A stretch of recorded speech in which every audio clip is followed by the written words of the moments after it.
नमस्कार दोस्तों। शहरों का जीवन कितना ही सुविधाजनक और चकाचौंध भरा क्यों न हो, हमारे मन को शांति तो प्रकृति की गोद में बसे गांवों में ही मिलती है। वहां के खेतों को देखकर हमारा मन भी फसलों की तरह लहलहा उठता है। और ऐसा ही भाव कवि केदारनाथ द्वारा रचित हमारी आज की कविता चंद्रगहना से लौटती बेर में व्यक्त हो रहे हैं। मैं हूं चिरंजीव भारद्वाज और आपको बता दूं कि आप इस वीडियो के अंत तक बने रहें, क्योंकि अंत में हम बोर्ड एग्जाम से रिलेटेड इस कविता के प्रश्नों पर चर्चा करेंगे। और हां, आपने अभी तक चैनल को सब्सक्राइब नहीं किया है तो जरूर कीजिए और पाइए सबसे पहले नए वीडियोस का संदेश।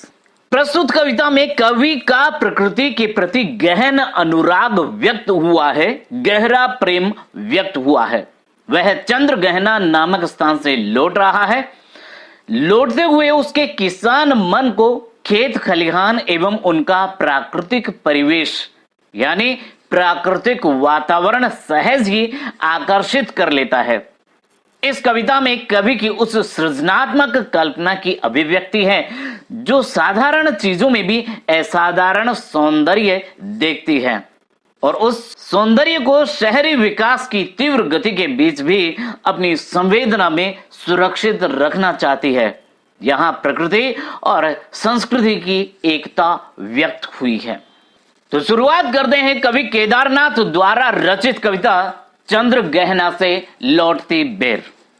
देख आया चंद्रगहना, देखता हूं दृश्य अब मैं मेड़ पर इस खेत की बैठा अकेला।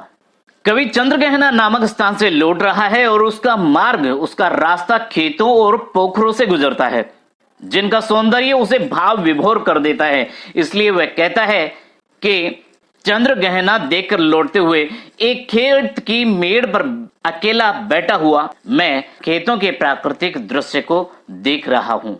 कह रहा है कि देख आया चंद्रगहना, देखता हूं दृश्य अब मैं मेड़ पर इस खेत की बैठा अकेला। कवि कहता है कि मैं चंद्रगहना नामक स्थान देख आया हूं और अब मैं इस खेत की मेड़ पर बैठ करके यहां का प्राकृतिक दृश्य देखता हूं। कवि आगे कहते हैं, एक बीते के बराबर यह हरा ठिगना चना, बांधे मुरेठा शीश पर छोटे गुलाबी फूल का सज धज कर खड़ा है।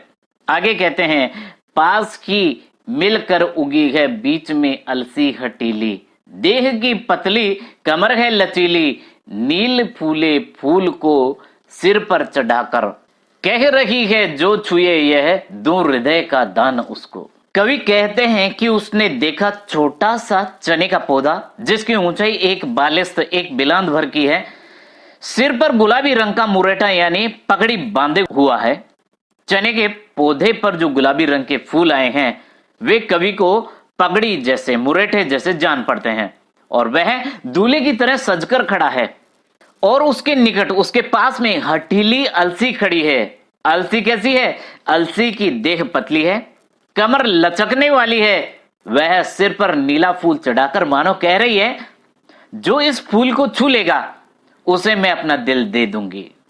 कवि आगे लिखते हैं कि और सरसों की न पूछो हो गई सबसे सयानी, हाथ पीले कर लिए हैं ब्याह मंडप में पधारी।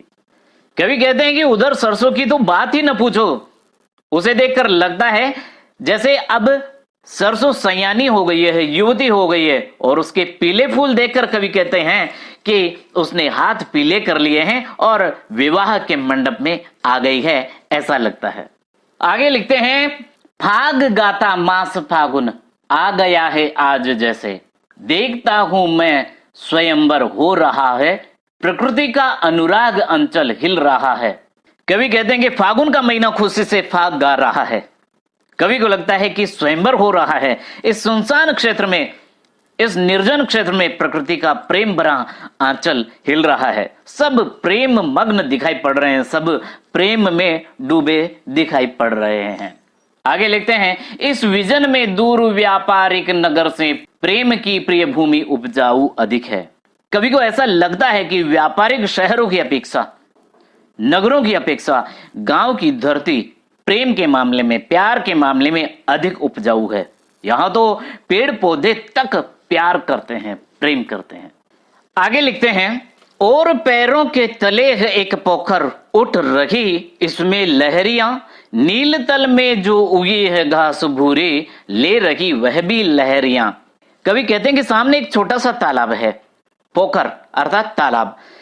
कवि के सामने एक छोटा सा तालाब है, उसमें लहरें उठ रही है और तालाब के नीले तल पर कुछ भूरी घास उगी हुई है और वह भी लहरों के साथ डोल रही है, वह भी ले रही, वह भी लहरियां अर्थात वह भी लहरों के साथ डोल रही है। आगे लिखा है, एक चांदी का बड़ा सा गोल खंबा आंख को है चकमकाता, अर्थात पानी की सतह पर सूर्य का प्रतिबिंब ऐसा लगता है जैसे कोई चांदी का गोल खंबा हो जो आंखों को चुंधिया रहा है, अर्थात आंखों में चमक डाल रहा है। आगे लिखा है कई पत्थर किनारे पी रहे चुपचाप पानी, प्यास जाने कब बुझेगी। कवि आगे कहते हैं कि तालाब के किनारे अनेक पत्थर हैं जो पानी पीते हुए से लग रहे हैं, पर उनकी प्यास जाने कब बुझेगी, अर्थात उस तालाब में पानी आकर पत्थर से टकराता है और फिसल कर वापस नीचे जाता है। उन पत्थरों को देखकर लगता है पानी ऊपर उठता हुआ तो दिखाई दे रहा है, लेकिन वापस जब जाता है तो वापस जाता हुआ दिखाई नहीं देता है। इससे कवि को लगता है कि पता नहीं ये कितना पानी पीते जाएंगे, इनकी प्यास कब बुझेगी। आगे लिखते हैं, चुपचाप खड़ा बगुला डुबाए टांग जल में, देखते ही मीन चंचल ध्यान निद्रा है त्यागता, चट दबा कर चोंच में नीचे गले के डालता। कवि कहते हैं कि एक बगुला पानी में एक टांग डुबोए चुपचाप खड़ा है, जैसे उसे कोई चंचल मछली दिखाई पड़ती है, अपनी ध्यान की नींद को त्याग करके उसे तुरंत पकड़कर निगल जाता है। आगे लिखा है, एक काले मात वाली चतुर चिड़िया, श्वेत पंखों के झपाटे मार फोरन, टूट पड़ती है भरे जल के हृदय पर, एक उजली चटुल मछली चोंच पीली में दबाकर दूर उड़ती है गगन में। कवि कहते हैं कि एक चिड़िया आती है जिसका माथा, जिसका सिर काला है पर पंख सफेद हैं। वह मछली को देखते ही पानी पर झपट कर मछली को चोंच में दबाकर दूर उड़ जाती है। आगे लिखते हैं, ओ यहीं से भूमि ऊंची है जहां से रेल की पटरी गई है, ट्रेन का टाइम नहीं है, मैं यहां स्वच्छंद हूं, जाना नहीं है। कवि लिखते हैं, यहां से कुछ ऊंचाई पर रेल की पटरी है, इस समय रेल के आने जाने का समय नहीं है, इसलिए मैं स्वच्छंद हूं, स्वतंत्र हूं, क्योंकि मुझे कहीं आना जाना नहीं है और मेरे पास प्रकृति के सौंदर्य को निखारने का समय है। कवि लिखते हैं, चित्रकूट की अनगढ़ चौड़ी कम ऊंची ऊंची पहाड़ियां दूर दिशाओं तक फैली है। कवि के सामने खेतों के पास चित्रकूट की पहाड़ियां हैं जो देखने में बेडोल हैं। बेडोल अर्थात कहीं ऊंची है, कहीं नीची है, तो कहीं अधिक ऊंची नहीं है और दूर दूर तक फैली हैं। आगे लिखते हैं, बांझ भूमि पर इधर उधर रीवा के पेड़ कांटेदार कुरूप खड़े हैं।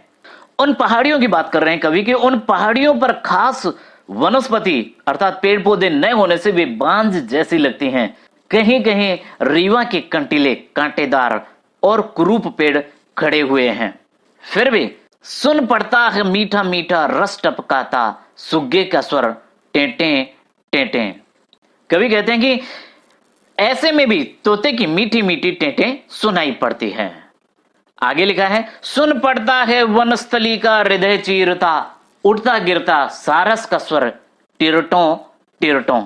कवि कहते हैं कि सारस का स्वर भी उड़ता गिरता रहता है जो वन को चीरता सा लगता है। कवि कहते हैं, उड़ जाऊं मैं पर फैलाए, सारस के संग जहां जुगल जोड़ी रहती है, हरे खेत में सच्ची प्रेम कहानी सुन लूं चुप्पे चुप्पे। कवि का मन करता है कि वह भी सारसों के साथ उड़कर वहां जाए जहां वे युगल अर्थात जोड़े के साथ रहते हैं, जहां वे नर और मादा जोड़ा बनाकर रहते हैं, वह वहां जाकर उनकी सच्ची प्रेम कहानी चुपचाप सुनना चाहता है। तो इस प्रकार कवि प्रकृति में मानवीकरण करते हुए प्रकृति के प्रति अपना प्रेम अभिव्यक्त कर रहे हैं। तो ये थी केदारनाथ अग्रवाल की कविता चंद्रगहना से लौटती बेर। और अंत में हम बोर्ड एग्जाम्स में आने वाले मुख्य प्रश्नों के बारे में चर्चा करते हैं, इंपॉर्टेंट क्वेश्चंस के बारे में चर्चा करते हैं। पहला इंपॉर्टेंट क्वेश्चन है, चंद्रगहना से लौटती बेर कविता के आधार पर चने तथा अलसी का रूप सौंदर्य लिखिए। अगला प्रश्न है, पत्थर पोखर के किनारे पड़े हैं किंतु उनकी प्यास नहीं बुझ रही, क्यों? अगला प्रश्न है, हरे चने के पौधे के रूप सौंदर्य का वर्णन कीजिए। अगला प्रश्न है, व्यापारिक नगर की तुलना में प्रेम की प्रिय भूमि अर्थात ग्रामीण अंचल के अधिक उपजाऊ होने का भाव स्पष्ट कीजिए। यह प्रश्न बहुत ही इंपॉर्टेंट है। और अंतिम इंपॉर्टेंट प्रश्न है, कवि का मन पंख लगाकर कहां और किसके साथ उड़ जाने को करता है, समझाइए। तो ये थे इंपॉर्टेंट क्वेश्चंस जो अक्सर एग्जाम में आ जाया करते हैं। उम्मीद है आपको ये वीडियो जरूर पसंद आया होगा। यदि ऐसा है तो इसे लाइक करें, शेयर करें, कमेंट करें और हाँ, सब्सक्राइब करना ना भूलें। मिलते हैं एक और नए टॉपिक के साथ, तब तक आप स्वस्थ रहें और मस्त रहें। जय हिंद, जय भारत।